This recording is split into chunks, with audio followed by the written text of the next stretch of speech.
সবাই অবাক হয়ে গিয়েছিল যখন মা সরস্বতী মা লক্ষ্মীকে অভিশাপ দিয়ে বলেছিলেন, তুমি এক্ষুনি বৃক্ষ ও নদী রূপ ধারণ করে মর্ত্যলোকে পতিত হও। এই অভিশাপে দেবী লক্ষ্মী তুলসী গাছ ও পদ্মাবতী নদী হন। ঘটনাটি ঘটেছিল বৈকুণ্ঠে, যেখানে মা সরস্বতী এবং গঙ্গার মধ্যে বিতর্ক শুরু হয় যে এই তিন দেবীর মধ্যে ভগবান বিষ্ণু কাকে সবচেয়ে বেশি ভালোবাসেন। সরস্বতী ছিলেন জ্ঞান ও বিদ্যার দেবী, লক্ষ্মী ধন ও ঐশ্বর্যের দেবী এবং গঙ্গা ছিলেন পবিত্রতা ও শুদ্ধতার দেবী। ভগবান বিষ্ণু তিনজনকেই সমান শ্রদ্ধা ও ভালোবাসা দিতেন, কিন্তু দেবীদের মনে প্রশ্ন জাগে, সংসারে কার গুরুত্ব বেশি, জ্ঞান, ধন নাকি পবিত্রতা?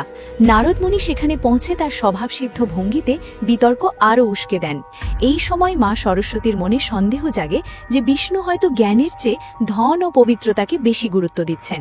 গঙ্গার প্রতি বিষ্ণুর বিশেষ স্নেহ দেখে সরস্বতীর মনে ঈর্ষা জন্মে এবং সরস্বতী ভাবলেন জ্ঞানের গুরুত্ব কমে যাচ্ছে।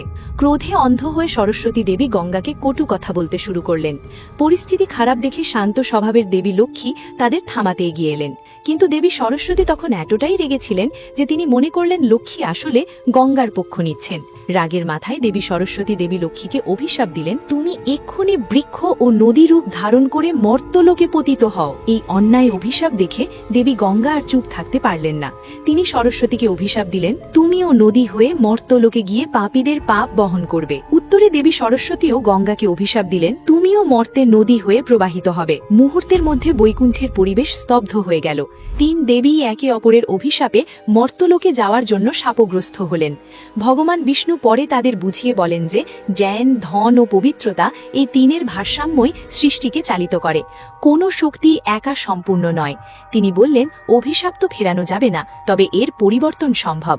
তিনি বিধান দিলেন, লক্ষ্মী মর্তে পদ্মাবতী নদী ও তুলসী গাছ হবেন, কিন্তু তার মূল সত্তা বিষ্ণুর বক্ষেই বিরাজ করবে। গঙ্গা নদীরূপে মর্তে পাপ মোচন করবেন, কিন্তু তিনি শিবের জটায় স্থান পাবেন। আর সরস্বতীকেও তার উদ্দেশ্য বোধ করলেন। আপনি যদি মনে করেন জীবনে জ্ঞান, ধন ও পবিত্রতা এই তিনের মিশ্রণ জীবনের সফলতা, তাহলে ভিডিওটি লাইক ও চ্যানেলটি সাবস্ক্রাইব করুন আর কমেন্টে লিখুন, জয় বিষ্ণু।